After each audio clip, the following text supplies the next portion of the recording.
Assalamualaikum Mbak Dwi. Waalaikumsalam, Bu Ririn. Bagaimana kabarnya hari ini? Sehat? Alhamdulillah sehat. Agak Oh ya, pilek. alhamdulillah.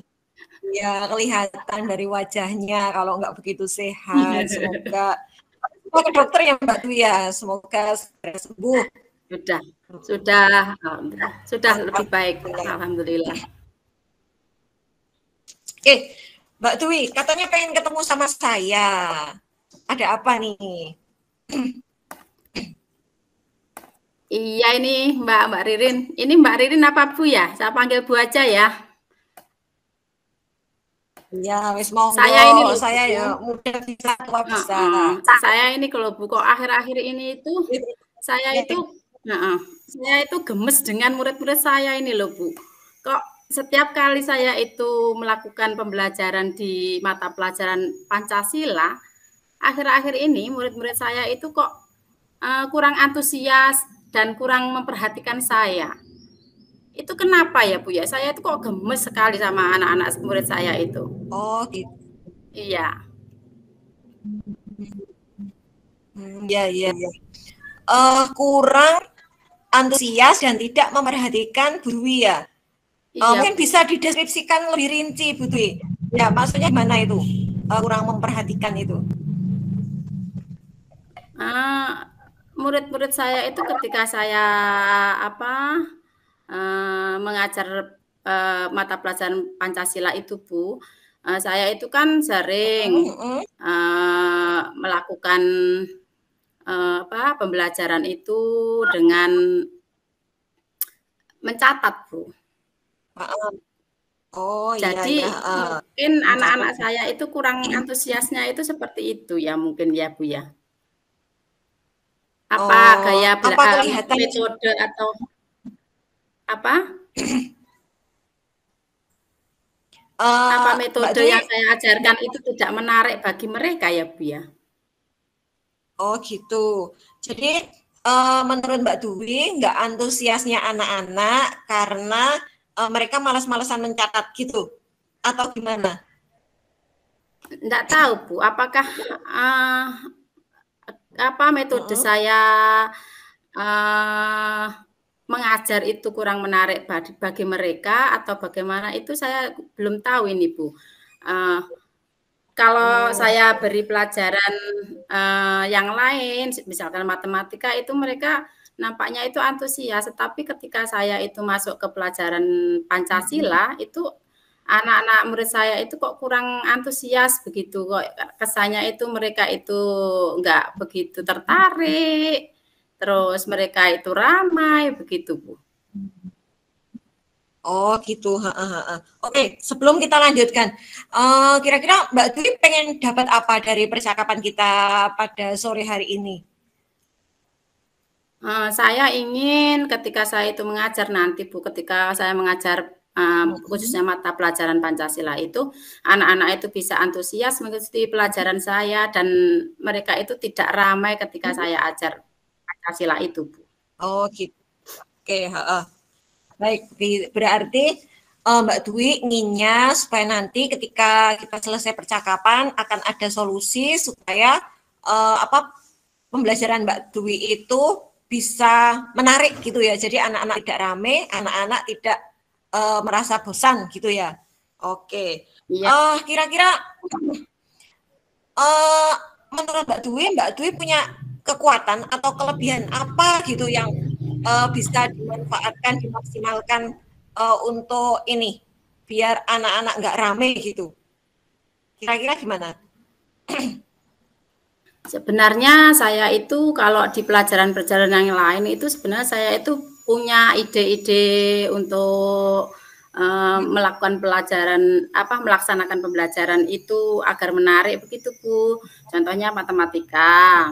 Itu saya melakukan pembelajaran matematika itu dengan cara permainan, kadang juga dengan menggunakan media-media yang anak-anak sukai, misalkan dengan keluar ruangan, mencari daun-daunan untuk menghitung atau apalah nanti menghitung benda-benda di luar ruangan begitu. Jadi mereka tertarik Bu. Tetapi ketika pelajaran Pancasila saya itu kok kebingungan ini ya Bu ya. Untuk melakukan pembelajaran yang menarik seperti yang waktu saya lakukan di pembelajaran matematika itu. Oh gitu. Mbak Dwi, ini di matematika ini menarik nih. Ada permainan, kemudian juga menggunakan media. Nah, kira-kira nih Mbak Dwi, permainan sama menggunakan media itu bisa nggak ditarik ke pelajaran PPKN Pancasila itu?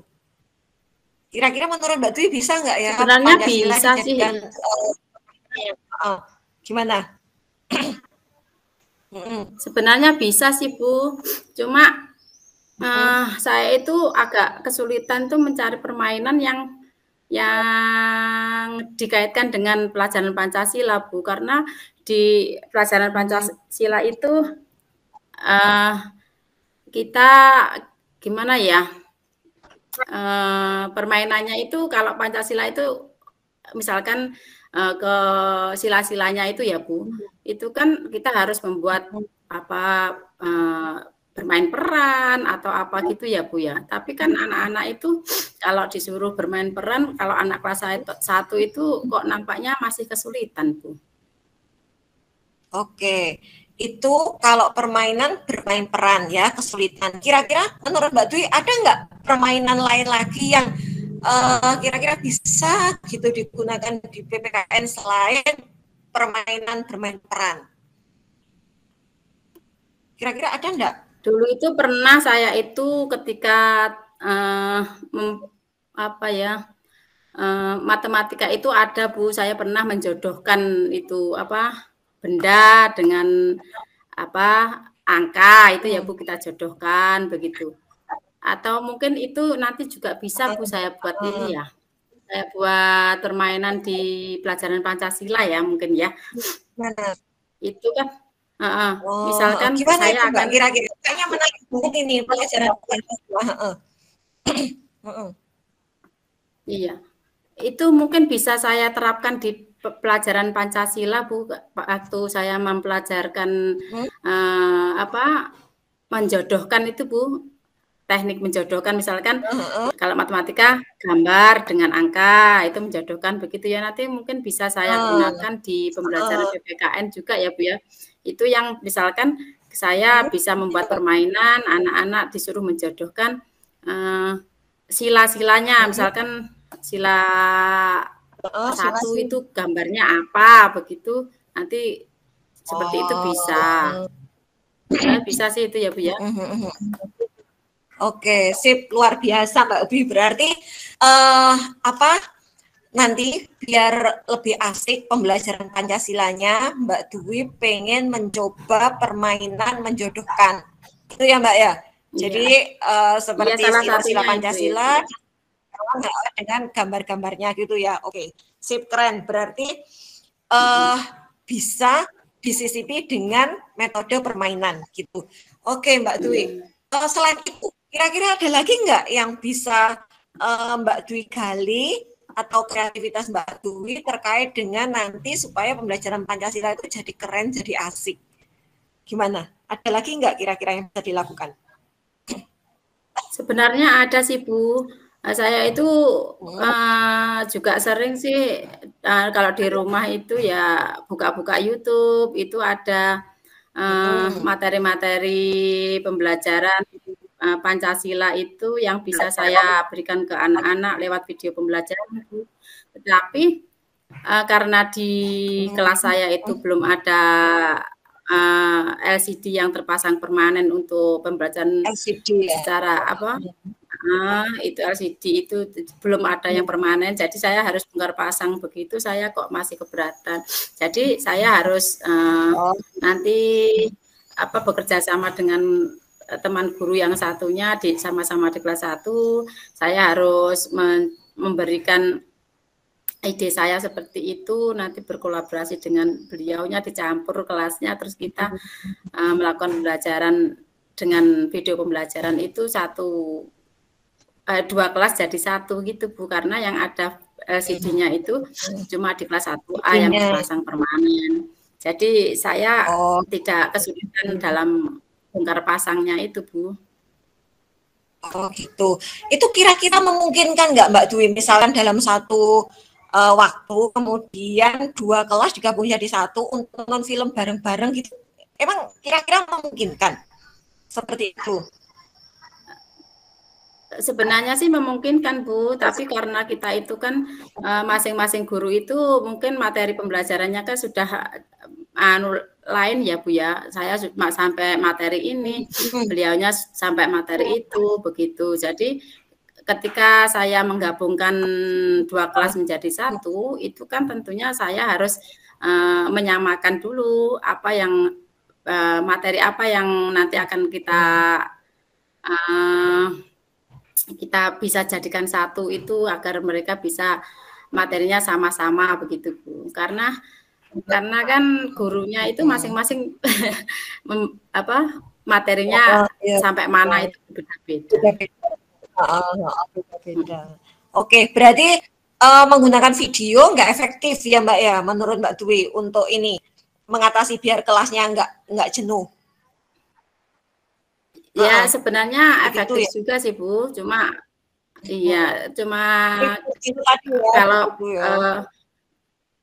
kalau suatu ketika gitu nggak sering-sering memang bisanya, cuma bisa pada waktu tertentu aja.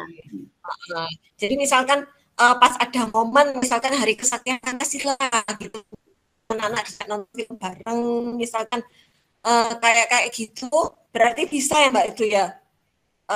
Nggak selalu ya, kayak gitu ya berarti ya? Iya bisa Bu, bisa sebenarnya kayak gitu. Ketika ada momen-momen peringatan hari besar itu, sebenarnya bisa ya, betul bisa. Oke, berarti ini tadi video tetap mau dimasukkan Mbak Dwi untuk jadi salah satu alternatif media pembelajaran supaya kelasnya nggak membosankan? Iya Bu, saya masukkan. Iya. Tapi kalau saya boleh memilih, saya sebenarnya memilih di permainan itu tadi Bu, karena di usia anak didik saya yang baru kelas 1, mereka itu lebih senang ketika pembelajaran itu dikaitkan dengan permainan Bu, karena usia mereka kan masih cenderung ke permainan. Oh benar, berarti ini nanti supaya nggak jenuh Mbak Dwi pengennya fokus ke permainan, ya kan? Nah permainan yang pertama tadi kan permainan kartu ya Mbak ya, kalau kok kartu sih, permainan ini ya dengan menggunakan tadi ya, menjodohkan tadi ya. Selain itu kira-kira ada lagi nggak Mbak yang bisa dilakukan selain dengan permainan menjodohkan tadi? Iya Bu, sebenarnya banyak sih permainan-permainan untuk anak-anak itu, tetapi untuk pelajaran Pancasila itu kan ya apa ya, saya itu kok kurang pandai begitu, makanya itu kemarin ya ini nanti saya akan mungkin di pelajaran yang lain saya adopsi ke pelajaran PKN, misalkan itu Bu, puzzle itu juga bisa itu Bu. Mbak iya, sip itu iya. Jadi itu tadi ada ini permainan yang di materi lain akan diadopsi di pelajaran PPKN. Nah ini keren ini keren ini. Gimana ini Mbak Dwi? Pengennya Mbak Dwi kayak apa ini mengadopsinya ini? Ya seperti yang tadi saya matematika itu, mereka saya suruh ke luar ruangan untuk mencari sesuatu yang berjumlah segini begitu ya, cari ke luar ruangan, nanti benda apa yang jumlahnya 2 misalkan begitu. Nah itu untuk pelajaran Pancasila mungkin saya juga bisa menerapkannya nanti misalkan ada anak yang membantu temannya sedang atau kerja bakti atau pas membersihkan piket kelas, itu nanti saya minta mereka menyesuaikan dengan silab keberapa itu. Berarti itu justru malah keren Mbak Dwi. Jadi itu Mbak Dwi berarti sudah menerapkan pembelajaran kontekstual itu. Ya kan? Jadi ketika ada anak yang kerja bakti, kemudian Mbak Dwi mengajak anak-anak untuk mengaitkan kerja bakti itu dengan pengamalan sila keberapa kayak gitu kan? Wah itu keren banget itu. Iya. Oke. Oke Mbak Dwi, kita sudah dapat dua kegiatan ya hari ini ya. Jadi yang pertama tadi pengennya Mbak Dwi apa Mbak Dwi tadi yang pertama? Permainan ya. Ya, dalam membuat permainan tadi. Kemudian yang kedua tadi itu pembelajaran kontekstual tadi ya, dengan mengaitkan kegiatan sehari-hari dengan pengamalan sila keberapa kayak gitu ya. Oke. Iya, Mbak. Iya. Gimana? Menurut Mbak Dwi dari dua kegiatan itu kira-kira sudah bisa membuat kelasnya Mbak Dwi jadi tambah aktif kreatif atau belum ini? Saya kira sudah bisa, Bu, karena selama ini anak-anak cuma mendapatkan materi menulis karena saya kejar materi biar cepat selesai. Terus sekarang kalau setelah saya coaching ini saya akan menerapkannya dengan pembelajaran yang lebih menarik, misalkan dengan permainan dan pembelajaran yang kontekstual tadi. Insya Allah bisa, Bu. Ya, saya yakin Mbak Dwi bisa karena saya lihat Mbak Dwi itu punya potensi luar biasa ini dalam hal mengajak anak-anak itu ke dalam lingkungan yang apa ya, yang menyenangkan gitu. Mbak Dwi itu kan tipe periang ya gitu. Jadi anak-anak itu kayak Mbak Dwi saja itu mereka sudah wah langsung senyum, langsung ceria. Lucu ya, Bu ya. Apalagi kalau diajak ke permainan, diajak terjun ke pembelajaran kontekstual pasti lebih keren gitu Mbak Dwi. Oh ya, terakhir nih Mbak Dwi, karena kita sudah sudah terbatasi oleh waktu. Kira-kira Mbak Dwi mau menerapkannya kapan nih? Saya nggak sabar ini lihat ini dengar cerita Mbak Dwi selanjutnya ini. Iya. Insya Allah minggu depan PKN akan menyenangkan hari Senin depan. Oh, insya Allah Mbak Dwi mau menerapkannya hari Senin depan ya. Oke. Terima kasih Mbak Dwi.